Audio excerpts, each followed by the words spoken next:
Hello and welcome back to another tutorial. So in this tutorial, we're going to be talking about Jenkins.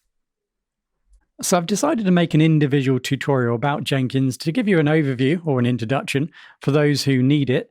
And then in the next tutorial, we'll get started installing Jenkins and go through some basic configuration. In this tutorial, we're going to focus on 2 points really.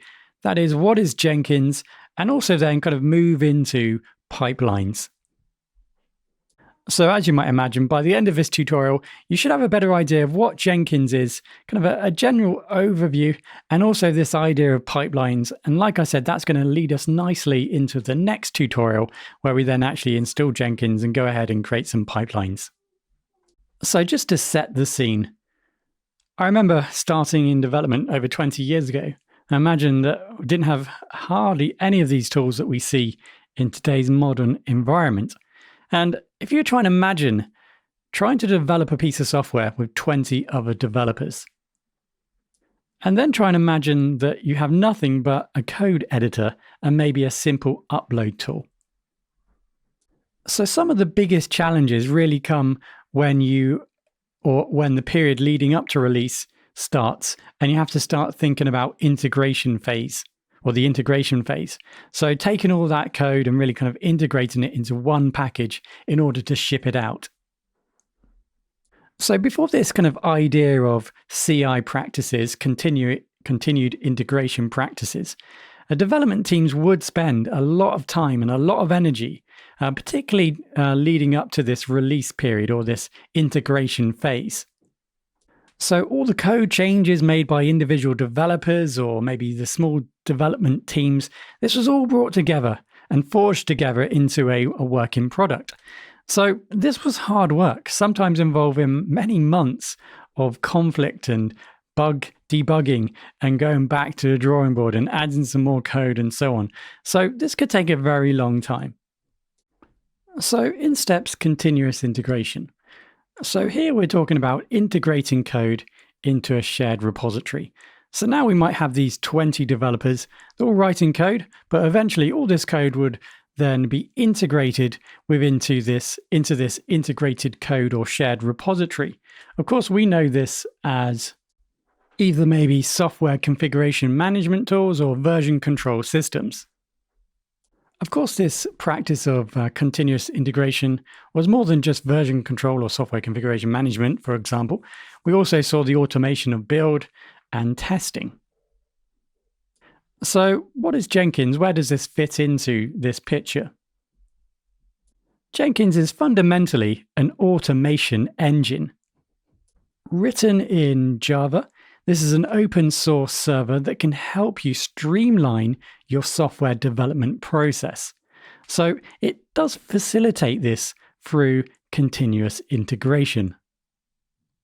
So I guess we're kind of lightly or loosely talking about continuous integration in many different ways. But here what we're saying is that Jenkins is a server which is going to allow us to automate some of the software development process. So once the developers actually finished coding, they will upload, and then at that point, Jenkins can take over and then maybe build that piece of software.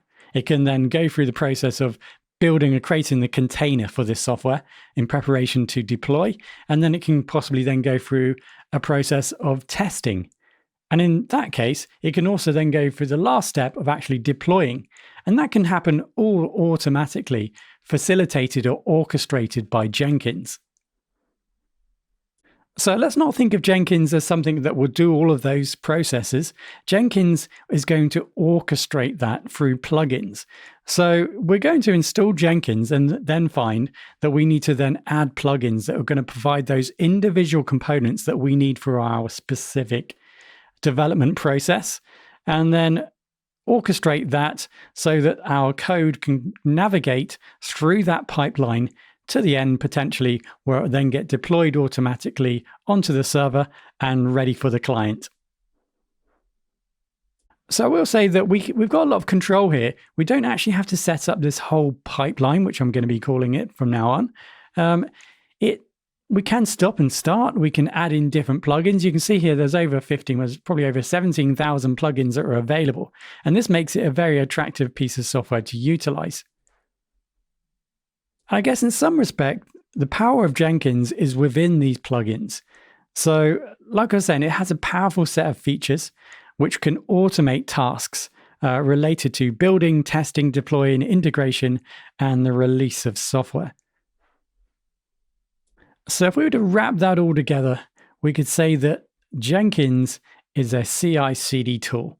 So it's going to help us to manage our continuous integration and also potentially our deployment of our software.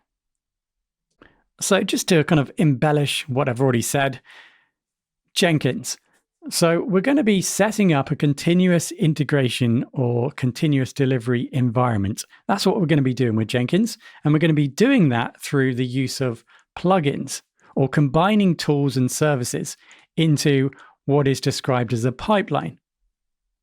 So a pipeline is a set of tools that we're going to hook together, making a series of related tasks. So imagine we had 4 items in our pipeline. Our piece of software would go through those pieces of software or through those steps or those stages of our pipeline. Those stages would represent individual plugins. So what we're going to do in Jenkins is we're going to write this file called a Jenkinsfile. And that basically is the instructions as to how our piece of code will navigate through this pipeline, through all the different pieces of software that we have or plugins that we have in our Jenkins pipeline.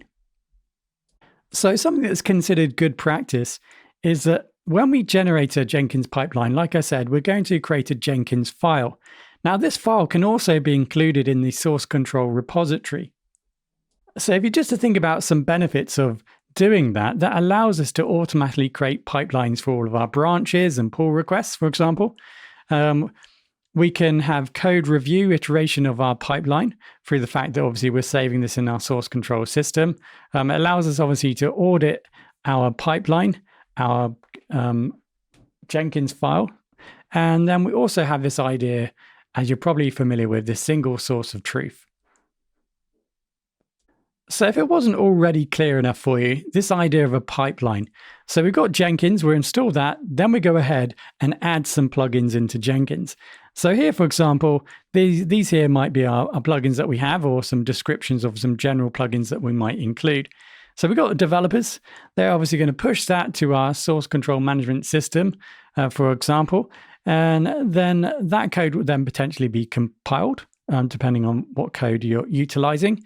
We can then go ahead and containerize our application, for example, and then maybe go through some continuous testing. And then finally, we might have a plugin, which will then deploy, for example, onto AWS. So this would be maybe a pipeline we would generate utilizing a Jenkins file to configure all of these softwares or plugins, so that we can get our code from the dev to the deployment. And of course, this is an unautomated program. There really is a large range of plugins for Jenkins. So the categories include, for example, productivity. So we can have plugins for dashboard views in Jenkins and job filters and so on. There's lots of monitoring tools so we can keep track of Jenkins and the services and so on. And there's some more kind of general things like code management, administration, platforms, UI UX plugins, and of course, build management plugins too. A typical example might be the Amazon ECS container service, which will automatically deploy our container. If you wanted to explore the plugin index of Jenkins, just head over to plugin.jenkins.io. And then you can just have a browse through all the different plugins. As it suggests here, there's over 1,500 plugins that are available. So by all means, have a look, and no doubt you'll find a plugin that's useful for your particular project. So this idea of pipelines really is the core of Jenkins, this idea of creating a simple, continuous, integrated environment in order to take our source code to deployment potentially. So this continuous delivery pipeline.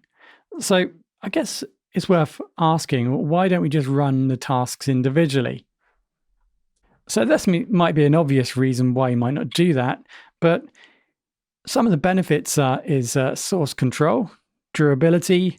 You can pause and stop and intervene in this pipeline if you want to. So if you wanted a separate testing phase, for example, we could pause and then test and then continue the pipeline. The versatility of this, obviously, we can swap and change and better manage our process through Jenkins or software like Jenkins. It allows us to kind of orchestrate all of those softwares in one place. And of course, it's extensible. So obviously, like I've said, there's lots of plugins available for this. It's a nice kind of wrap around all of these softwares that we might utilize in the process and have them essentially all in kind of all managed into one place. So I mentioned this idea of durability. So for example, if we're defining our service in a Docker, in a Jenkins file, then we've defined our process. So regardless what happens, if there's a failure with a piece of software we have to rebuild, we've got that file. There's a kind of sense of durability there that we describe all the settings that we need within this one file, for example. That was a little bit compressed, but hopefully you get the general overview now of what Jenkins is and potentially then what this idea of pipelines is and how it's going to be fundamental and basically the focus of what we do when we utilize Jenkins. Of course, there's some other details here, which we'll just leave till we actually then start utilizing Jenkins, because it's going to make more sense as we go through the process just to define or just to give you more information, describe what it is you're doing as we're doing it. So let's stop talking about Jenkins. Next tutorial, we're going to get going and actually install Jenkins. We're going to be utilizing Docker to do that. So if you haven't already got Docker started, then please download. It's available for all distributions. And then we get going in the next tutorial.